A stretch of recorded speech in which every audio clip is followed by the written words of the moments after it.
Hello বন্ধুরা, রাধে রাধে। তো good morning সবাইকে। আজকে সকাল সকাল তোমাদেরকে দেখাচ্ছি ট্রেনে কিভাবে কৃষুর সেবা করছি। তো ট্রেনে কিভাবে কৃষুর সেবা করছি সেটা দেখার জন্য তোমাদের অবশ্যই এই ছোট্ট মিনি ব্লগটা পুরোটাই দেখতে হবে। যদিও এটা শুধুমাত্র মর্নিং সেবা দেখানো হয়েছে, কৃষু আর আমি ট্রেনের মধ্যে একটা সিটের মধ্যে অ্যাডজাস্ট করে যাচ্ছি, আর সেটাই মনে হয় আমার কাছে সব থেকে খুশির। মা বেটা একসাথে যাবে না তো কি আলাদা আলাদা যাবে? তো দেখো কৃষু বসেছে, সকাল সকাল তুলে দিলাম, আর ওর জন্য এখানে আমি নিয়েছি বার্গার। তো কৃষু প্রথমেই সবাইকে বলবে রাধে রাধে নমস্তে। তো এবার চলো কৃষুকে ব্রেকফাস্ট খাওয়ানোর সময়। কৃষু উঠেছে, উঠেই তো খাওয়াতে হবে।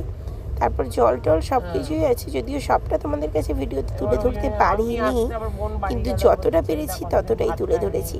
তোমাদের কেমন কি লাগবে তোমরা অবশ্যই জানিও, তাহলে কৃষুকে নিয়ে আমি এরকম ভিডিও তোমাদের সাথে শেয়ার করব।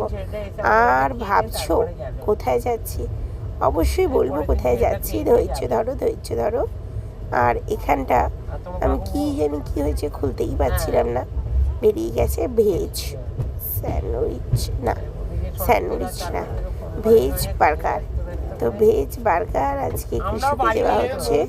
কৃষু আগেও খেয়েছে ভেজ বার্গার, আবারও কিন্তু ভেজ বার্গার খেতে চলে এসছে। আর আমরা কিন্তু ট্রেনে আছি, কোথায় যাচ্ছি পরের ভিডিওতে নিয়ে আসছি। রাধে রাধে, হরে কৃষ্ণা।